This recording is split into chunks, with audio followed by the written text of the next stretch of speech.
This is Robin Eschler with Women of Passion and Legacy, where we spotlight women who have recognized their personal and unique drive to have purpose and to take one step at a time to make that difference, whether locally, nationally, or internationally.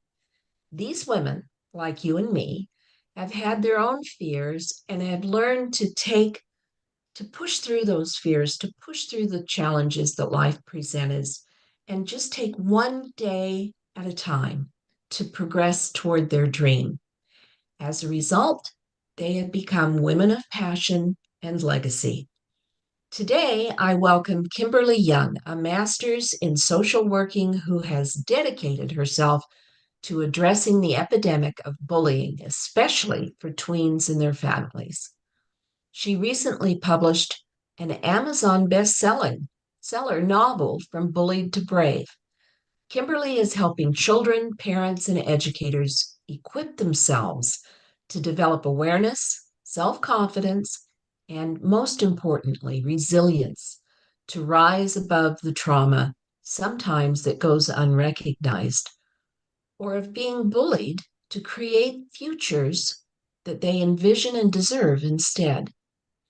Kimberly has a master's degree in health education and has worked with children and families as an elementary STEM teacher and as a trainer and health educator at Kaiser Permanente. She currently serves youth and families as a speaker, as a courage coach, and isn't that an interesting title, courage coach, author, and draw your future trainer and illustrator. There'll be links to get her book and more in the description below this interview, so be sure and look at that before you leave. Kimberly, I want to welcome you today. I'm so impressed with the work that you're doing. Thank you for joining me. Oh, it's my pleasure, Robin. And I love your work. And in fact, I want to just tell you what I love is that you help women look at things differently. So, how to manifest your dreams, how to live your purpose, and how to look at things in a new light. I mean, I loved your post on Facebook today. I'm looking at Maslow's hierarchy in a whole new way. I love starting from what used to be, you go to the bottom up, but now let's start from the top and let's really know who we are. Thank you. I appreciate that a great deal. Yeah, I have kind of quirky ideas every once in a while, and I've decided to start sharing them. I think So they're thank you. I genius. appreciate that. I Yeah. appreciate it. Okay, Kim, I want you to explain to me a little bit more about the bullying epidemic. We've all heard about the prevalence and it's growing, but you mentioned that you have a reason how you got on this path, and I'd like you, and especially with regards to writing the book. So, what I'd like you to share right now is what really led you to this whole purpose, we'll call it. Yeah, thank you. Yes, yes, definitely become my purpose and passion, not something that I expected. So when I was teaching, I heard in the school district that's right near me that there were two suicides, and then I started hearing more about this, and then I realized that there is actually a mental health crisis in children, particularly girls. And so I just had this little wish. If there was something I could do, I would love to do that. And, those kinds of little wishes are actually quite powerful. So I had to retire for teaching because my parents were ill, so I needed to take care of them. And while I was doing that, I actually did an online book writing course. And on the last day of the course, all of a sudden, this book just story came out of me. And actually, I realized it was going to be a book. And it was about my experience being bullied in middle school. And I just knew, I just got the shivers at the time because I knew this was my mission and this was my audience to work with tweens. And the way it connects is, bullying is one of the causes of suicide. And so this is the way, however you want to say, universe, God, love, brought me in. This is my mission, is to help tweens, help them build their confidence, help them know what to do if they're bullied, and to also work with parents so they can recognize when their child is being bullied and to know what to do. What you just shared has so much content in it that I think it deserves to be unpacked a little bit, one piece at a time. Sure. You talked about the increase as far as children and particularly young women getting, well, suicide rate has been going up, but also the whole idea of bullying and feeling less than has really become an epidemic proportions. So I'd like to look at that a little bit with you. What do you think is in that? What do you think is causing that? I would say actually the main cause is if you look around the world, in about the 2010s, when cell phones became popular, and pretty soon almost every child, a large percentage, had a cell phone. That's when we start seeing that decline in mental health. And there's so many reasons. So for one thing, all of the comparison that happens on social media, and that's particularly detrimental to girls, but also lack of sleep. So now children are on their phones an average of 7 hours per day, and that does not include school time or homework. So that's screen time, 7 hours, not including. So they're not getting enough sleep. They're comparing themselves to other children. There's cyberbullying. And there's all that, yeah, all the social comparison. I'm just trying to remember all the different things. I mean, it's just so many ways that social media is harming children. So that's again around the world, and there's really good data to show this now. Yeah, it's scary. And not only that, I remember when I was a child, well, I was a tween. Well, actually, I was the beginning of a teenager, so a tween, in junior high school, and I had just moved here from Utah to California, which was quite a culture shock in and of itself. Coming from really what was the equivalent of the 50s in Utah and jumping into the 60s and 70s in California. And I won't go into all the details, but there's an awareness, I think, that also deserves some conversation, which is at that age, kids are not always entirely aware that they're being bullied. I don't think. Now, maybe that's changed since I was young, but I remember that I was not only standing out because I looked different, I was still wearing anklet socks and big bows around my waist when everybody else was wearing training bras, you know, and mascara. Um, I better not get off on a tangent, but anyway, so I just felt out of place. And I didn't think of it as being bullying. I just felt completely out of place. And I was already shy. And so I went even further in for quite a long time. In fact, it was probably not until the toward the end of high school that I started coming out, so to speak. So has that changed, or are kids still do they recognize when they're being bullied? And if so, how?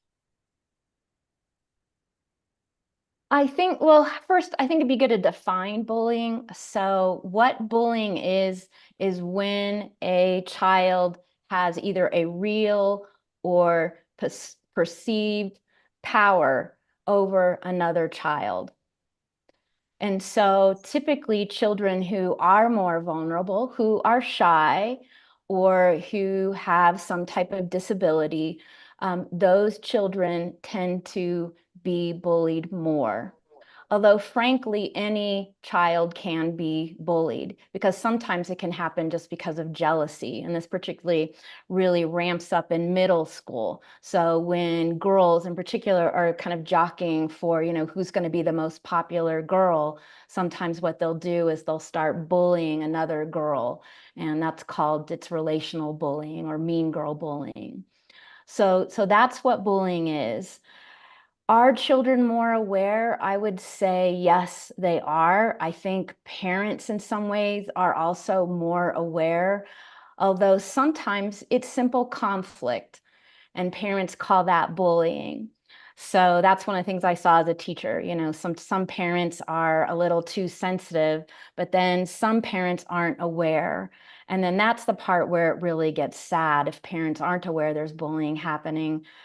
I had a friend, my sister's dear friend, her granddaughter committed suicide. She was very popular, a cheerleader. Nobody realized that she was being bullied, until she committed suicide. So, uh, yeah, in some ways we're more aware because it is becoming more known. It's in media, it's being talked about. But then again, sometimes parents still aren't aware of the signs. And so that's why I'm doing this work. I want parents to know what to look for. Yeah, and it's shocking too to think that, okay, when you think of a cheerleader, you don't think of somebody who's depressed or who is getting bullied. I mean, that just is counterintuitive to me. Mhm. So it is, it's an insidious problem. It is really something that I think is important for not just for parents to recognize, but for children to become more aware of. And that kind of takes me to the next question that I have for you, which is on your website. You've got a little quiz that kids can take. And I found that really intriguing because you have 24 Mhm. different categories that kids can identify, and it's not like yes, I am being bullied or no, I'm not. It helps kids to become more self-aware as to what's going on by taking this quiz. So 24, how did you come up with those and then on top of that you've got an other category, so it's really 25. How did you Yes. come up with that? So this is actually based on the work of Bess McCarty. And Bess has, mind, body, spirit counselor. She taught at a body, mind, spirit college. So she was faculty. So she developed this through her work for adults. And then she and I developed the work for tweens and teens. And so basically, what it's looking at is what challenges or problems are you having? And sometimes it might be something that's dysfunctional, it's not working well. And so we came up with 24, tried to hit everything for teens and tweens. So that way they can look through the list and it might be something like, yes, I'm being bullied, or I feel alone. My parents don't understand me. I'm having trouble at school. So, or I don't feel good about my life. So we kind of start with some of the things that are lighter, going on down to, I don't feel like living. I don't feel like I matter, like I belong. So that's the list. So that teens can start becoming aware of, wow, where are the pain points in my life? And then we help them look at their feelings and we put them in categories. So, am I sad? Am I feeling lonely? Am I angry? Am I feeling rage? Am I afraid, terrified? So, helping them become aware of their emotions because we really don't teach that in school. We teach it in the younger grades, but as kids get older, it gets forgotten. So, helping them become aware, and then how are they coping? So then we have a list of ways they're coping. So are they overeating to try and kind of stuff their emotions? Are maybe they're doing something healthy, playing sports, being active. So looking at those, how are they meeting their needs? And then we have a list of healthy ways to meet their needs. And then we encourage the youth to like choose a couple, keep it simple, choose one or two things to start with. So That's the quiz. It's free. So anybody can go on the website and they Yeah, can take and it. it's really interesting because I remember too going back that I don't think I ever really learned to put names to feelings. And maybe that's because it's, back a generation or more, but it sounds as if this website, and from what I saw on the quiz, helps them step through that process so that they can start identifying, oh yeah, I never really realized that maybe that is how I feel, kind of thing. And then you do give the options of positive steps towards the end that they can choose, like you say, a couple to start making progress on. It's really I had to have you on this show, frankly, because this is such an important topic. And not only that, I think there are so many things that even if you're not a parent, if you just recognize the issue, there are things that you can do yourself. But before I do want to cover that, but leave that towards later on. Right now, I want to talk about the actual um, I don't want to use the word therapy, but in a way it is this drawing that you do. Mhm. And I'm going to share the screen again, and I'm going to show um, what you are doing with the kids. So can you go into this a little bit and explain it, please? I sure can. So yeah, I use this in my coaching. I use it with groups. And basically what it is, it's kind of like a vision board, but ramped up. So I take the parent and the child, or I've also gone into classrooms and done this. And so I what you start with is looking at what's going well in your life. All right. So I'm imagining the one behind, or the one that's on the screen here is, let's say, a young girl, a tween did this, who's being bullied. So things that are going well currently is she loves her pets, she plays the guitar, she has music, and there's probably other many things that are going well. But the big thing that's not going well is she's being bullied. And so when I work with a group, I capture their group ideas on the board, and then they make their own individual maps. When I do this one-on-one, then I do this on, actually, it's a really big board. So it's about 4 feet by 8 feet. So I actually do the drawing and the writing for the child or the parent, whoever I'm working with. So that we want to become the past. And so we let that go. And by writing it and drawing it, it helps the mind first envision it, and then it helps us make it history. And then we look at a new reality. And typically, when I'm working with a tween or parent, I know that, we know we're going to be working in advance. And so I tell them to start imagining, what would you want your life to look like, to feel like? So when they come to me, they already have lots of ideas. But we also do visualization just to put them in that place where they're in a place where they feel safe and happy, and start imagining what's my ideal future? What would I love to have? So you can see some of the things here. Happy, true friends. This girl loves to dance. She wants to have more self-love. And this is actually, some of these are from a tween that I worked with. After we got this all done, I said, okay, now that you're happy, you're dancing, you're being creative, you have these friends that you trust, that you love, what are you going to say? And she said, I love my life. So it was just, wouldn't you love to have your daughter say that she loves her life? So Yeah. that's the new reality. Yes. And then we come up with 3 bold steps for getting there. So some of the bold steps for this tween might be, I want to make new friends. I want to make new friends that I trust and that are loyal. And then I want to do something new and fun every week. I'm going to plan something fun, so I have something to look forward to bring more joy into my life. And then the I am statement is she decides that she wants to start saying I am statements. She's going to write them and maybe look at them in the mirror. And these are all positive. So I am loved. I am happy. I'm joyful. I am creative.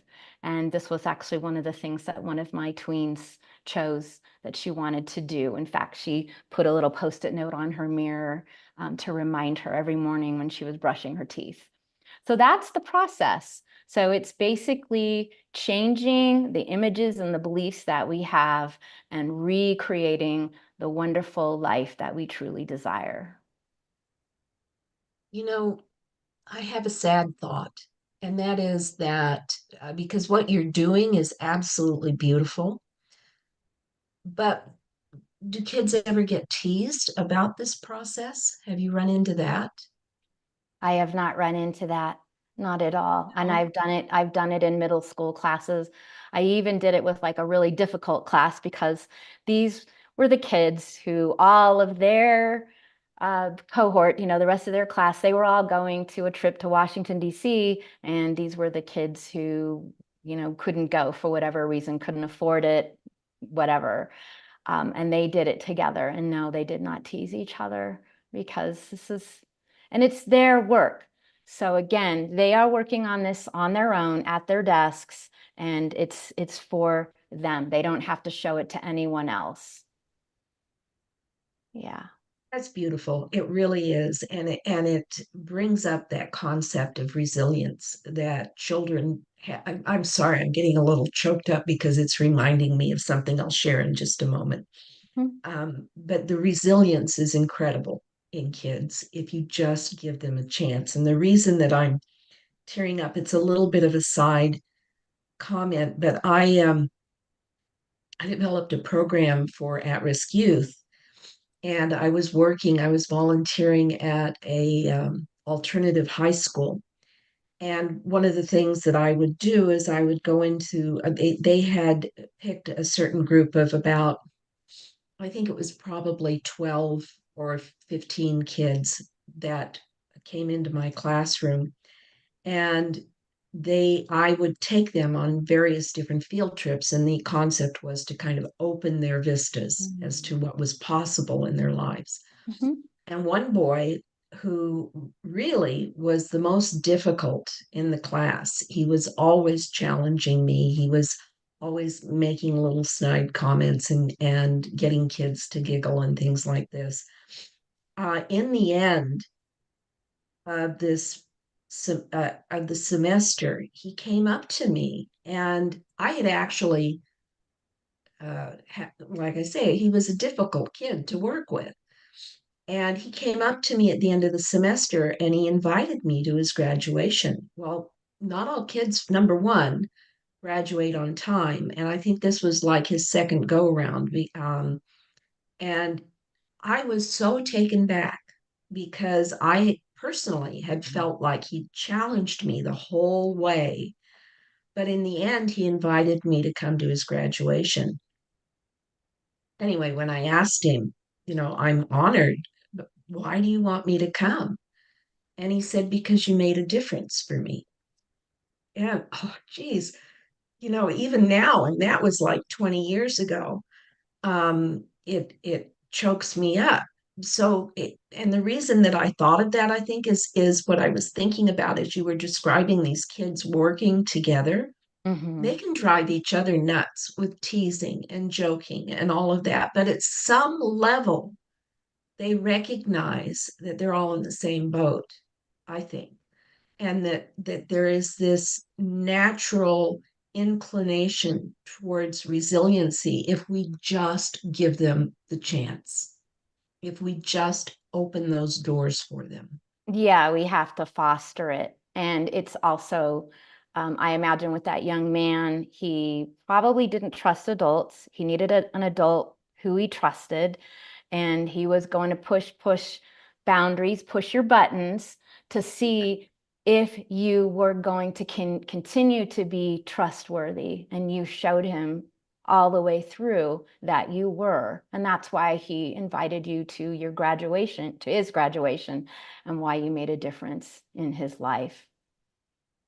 Yeah, it's wonderful when you're working with kids, and I can imagine that you feel that way and that you have got hundreds of stories that you could share about kids this program has made a difference for. Um, yeah, so it really is an important, uh, eye-opening program for me to have you on. I want to genuinely thank you for coming, but I also want to get back to that point that I wanted to make, which is what can people who are watching this interview do in their local communities that could help? What can they do? I mean, certainly they can refer people to your website, which we will show. Mhm. But other than that, what steps could they take themselves in their local? I mean, for example, I have friends who are teachers or who are retired teachers or who have church groups or one way or another working in the homeless area, but there are ways and there's a lot, by the way, there's a lot of homeless families out there who Yes. have children who are not drug addicts, who are not um, you know, mentally difficult. Um, they are families that are in a hard spot, and these kids are in that hard spot with them. So, what do you say to people who are inspired by what you're sharing and want to make a difference in their community? What can they do? Okay, so I have a lot of different some sort of tiers. So I'm going to start with adults first. So I am amazed at how many adults have been bullied. And it sounds like you were bullied, you were taunted, for being shy and how you looked and all of that. And that's bullying, especially if it's made you feel bad and you still have that image in your mind today. So children are resilient, yes, and they need to be supported, and they need to be supported too when they become adults because we still have that child trauma in here. So there was a study done recently that showed that adults who've been bullied as children have less trust as adults. They have lower self-esteem. They have more difficulty forming relationships. So if you're someone listening to this and you were bullied as a child and you still have those images with you, I would really encourage you to get the help that you need. And even a simple exercise that you can do to start with that helped me heal is to draw the image that you have, that painful image, and then draw the new image that you want to have. So, quick example. When I wrote my book, I realized the traumatizing image, most traumatizing, was when I walked up to the cafeteria table and all of my classmates got up and left. And I was standing staring at an empty table. And so I looked at what was the gift from that? What did I gain? And I gained two friends who were boys who were just lovely. They were considered the underdogs. They weren't popular. It didn't matter. I don't care. They were just so kind. So I ate with them. I remember one of them even came to a track meet to watch me run. So they became my good friends. So here's my new image. My new image is I get to sit at the table with true friends. And at this point in my life, I invite who I want at my table. So you can change that image, get help because it is traumatizing.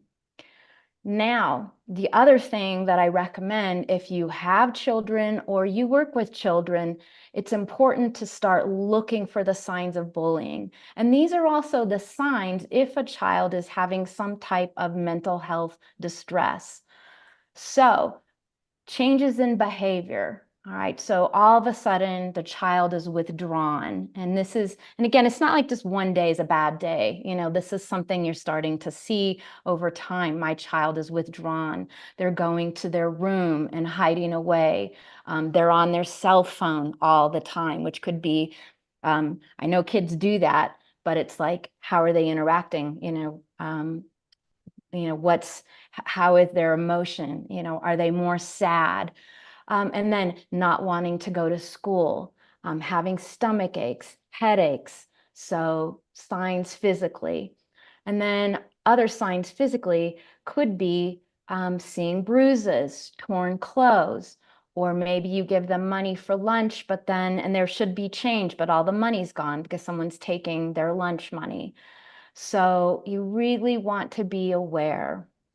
And then most important of all is to keep the door open, meaning that you want your child to be able to come and talk to you. So that means, especially to get hard when they're a tween or a teen, but start asking them about things they like. Get involved with things they like. That might mean have them show you their favorite video game. Okay, maybe you don't like it, but learn that's what they love. So get involved with what they love so they want to talk to you. And then, of course, set aside time, go out for ice cream. After school, have their little favorite snack for them. And of course, side-by-side things work really well. So when you're doing dishes, you're in the car because you're not looking at each other directly. It's side by side. So, that's more comfortable for them, not confrontive. It's just more relaxing, more natural. Okay, so we talked about adults, talked about children. If you want to get involved in your community, I would say, especially if you want to see a big change, one of the things I would say is to talk to your school administration and your school board if they are allowing cell phones in schools. One of the ways you can really help kids is to not allow cell phones in the classroom. Because again, here we have the social media, and studies show if you have your phone nearby, even if it's in your pocket or in your backpack, it's so tempting to look at it. And kids have, it's called FOMO, fear of missing out. And it's interesting because what kids are saying, though, they're saying they don't want to have to give up their phone by themselves. But if all of their friends have to put their phones away, then they're happy to do that. And in fact, they welcome it. Okay, one more thing, because of the thing, we were talking about the detriment of social media and being on screens all the time. Of course, kids aren't connecting with each other. And so one of the cool things is that schools are reporting when kids put their cell phones up for the day, the teachers are hearing laughter in the hallway and kids talking, instead of silence of everyone looking at their phone. So that's wonderful. The other thing is to start encouraging play.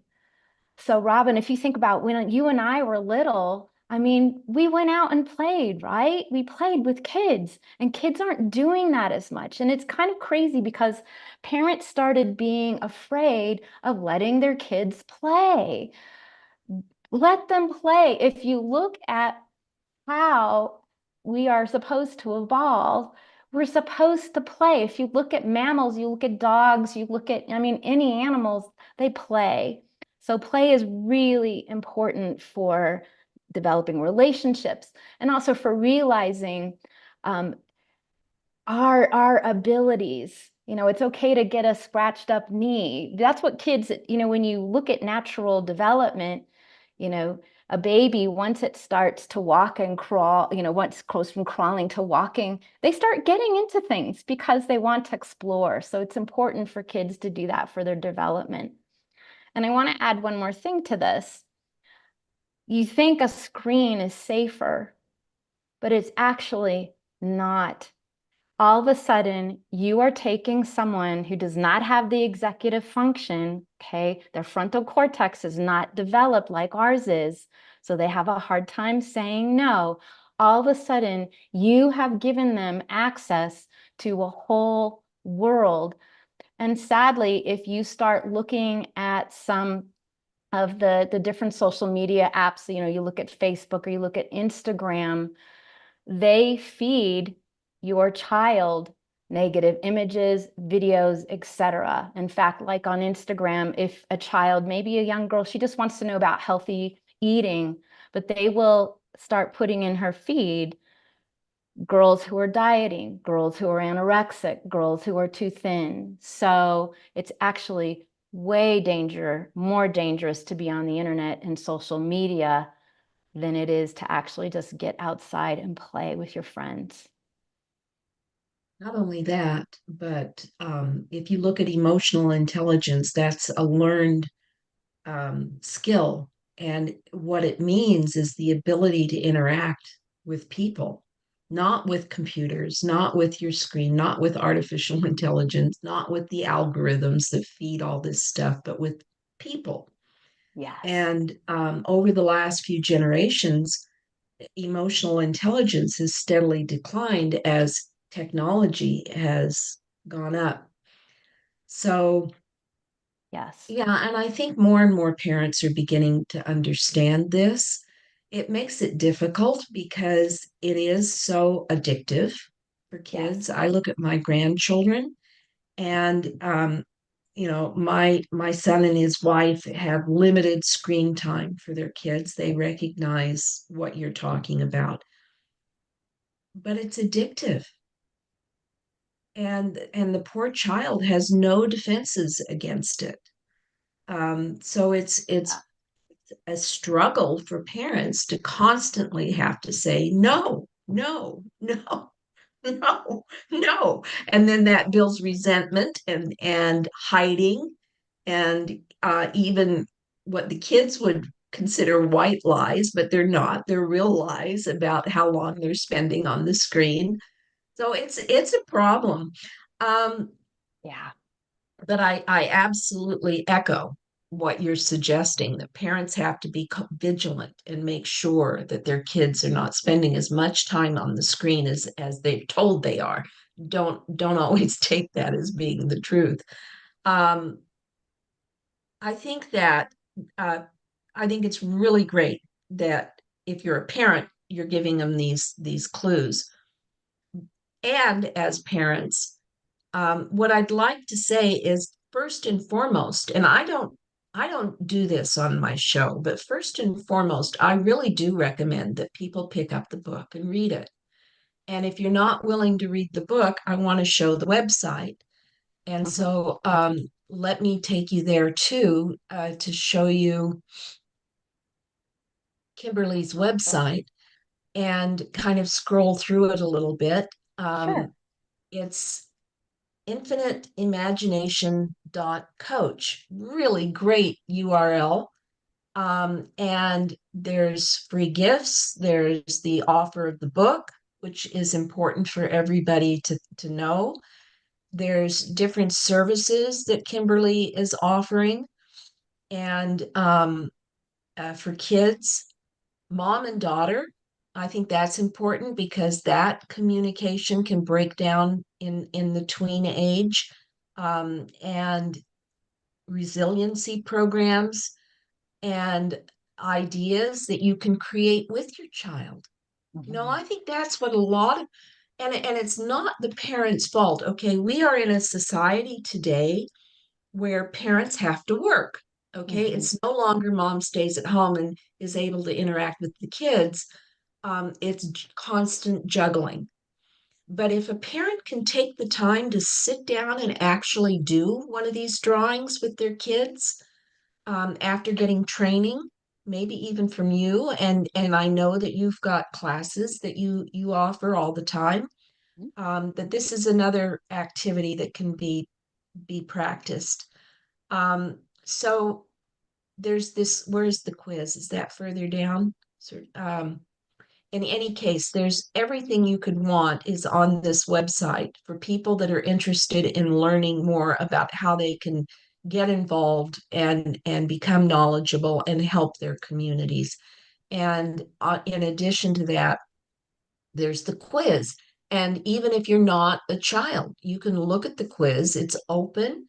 You just, isn't it on this somewhere you click?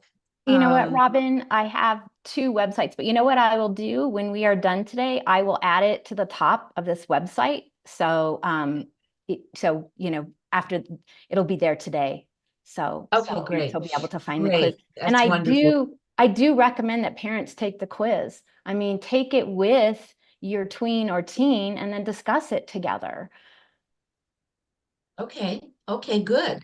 And what if a parent wants to approach the school itself and talk to the school? Are there ways or have a program shown at the church? I mean, how there's a contact on your website, but do you encourage that? Do you encourage parents getting in touch with you to ask how they can get involved?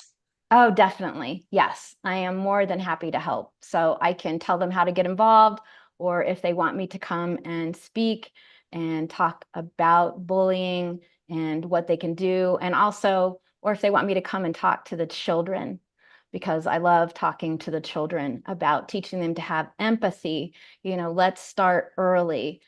And so all of Yeah. those groups, schools, churches, parent groups, I would love to help. Even boys and girls clubs, YMCA's, things like that. I think there's a lot of organizations that are out there that are trying to do this, and it's just a matter of getting the materials to them. And some of them have programs, but some of them may not. So there's a lot that you can do if you're in this listening audience to get involved. And I think the first place is to inform yourself, go to the website, read the book, and get in touch with Kimberly. I think it needs to be done. Um, Thank you. so in closing, I want to ask you if there's anything that we haven't covered, Kimberly. Is there anything that we need to talk about a little bit more? I do want to add one more thing. So, if you do read my book, at one point where the main character in the book is at the low, low, she writes a letter to God. And I believe everybody has their own past. So, it might be a letter to source, creator, love, doesn't matter. She writes a letter to God just saying all the things that are happening. And that's actually, this isn't a wonderful tool for anyone to use. I use this tool today. So I will write, I'm having this issue. I don't know what to do. And then it's amazing because what she does in the book, and again, what I do for myself is I'll write a dear one letter. I will write a letter back to myself. And in the book, when she writes about being bullied and her friends abandoning her and they leave the cafeteria and they trip her and all the horrible things that happen, cyberbullying, and she just can't take it anymore. When she writes that Dear One letter back to herself, what she gets to do, what she's told to do is to look for the love. And it gets me because it really does make a difference how we look at the world. And this is the message that I give to children and to parents. Yes, there's a lot out there in the media that's really disturbing. Turn it off, look at your child, go outside, look at nature, look at your pets, look for the love because it is all around you. Why is that the truth? We could all use a little more mindfulness in our lives and just being aware of what's going on around us and each other, but also what is a big, important part, I believe, is going out and noticing nature and encouraging your children to do the same. Even if you live in the middle of a city, you can find a blade of grass, a ladybug, a tree, something that you can go and simply appreciate for the fact that it's growing up through the cement or whatever, or through the smog, Exactly. depending on where you live. And the more in nature you get, I think the more connected that you can become to exactly what you're talking about, Kimberly, is that sense of awe for the way life truly is and appreciation and gratitude. And we Yes. do know that one of the most powerful, I would say it's up there with love, is gratitude. And that the more that we can feel grateful, the more that we can create in our lives to make us even more grateful. So, yes, for Yes. everybody that is listening, I think this is a beautiful a beautiful point to make as we close. I want to bring up a quote by Maya Angelou. I do it on the end of Mm. every episode because I think it's important for people to really hear this. Maya Angelou said, people will not remember what you said. People will not remember what you did, but people will always, always remember how you made them feel. And what a more perfect quote than for this conversation itself. People will always remember how you made them feel. So here's another viewpoint. If you ever felt, look back in your life and you recognize that you may have been a source of bullying, Mm. and there's nothing that keeps you from reaching out and saying I'm sorry, or even in that recognition, doing something now in your life to forgive yourself and to move beyond it. And I think we're getting a little bit too deep here for everybody. I don't know. But I do want to encourage everybody to remember how important it is that people will always remember how you made them feel. So Yes. thank you, Kimberly. Thank you so much for all the work that you're doing. I think that there is so much that we covered today. I hope that the audience will really take it to heart and take action. Thanks again. Me And too. one last chance, anything more that you, because every time I ask you, is there anything more, you come up with another gem. Ending it with that quote is perfect. And let's talk about feeling. Thank you for just making me feel so welcome and for all the love that you're giving through your podcast. It's just Thank awesome. you. Thank you. Thank you. I do appreciate that. All right, thank you. And everything's going to be down in the description. So if you haven't already, subscribe. I always forget to ask, request that. Subscribe to the channel and look down below. But most importantly, leave a comment because questions will be responded to, and take some action today to make yourself feel good, to forgive yourself for any past transgressions, to be more mindful, and to be more grateful. And so, with that, I'm going to thank everybody, and I look Love forward it. to seeing you all again at another episode of Women of Passion and Legacy. Thank you. Great. Thank you. Absolutely. Thank you.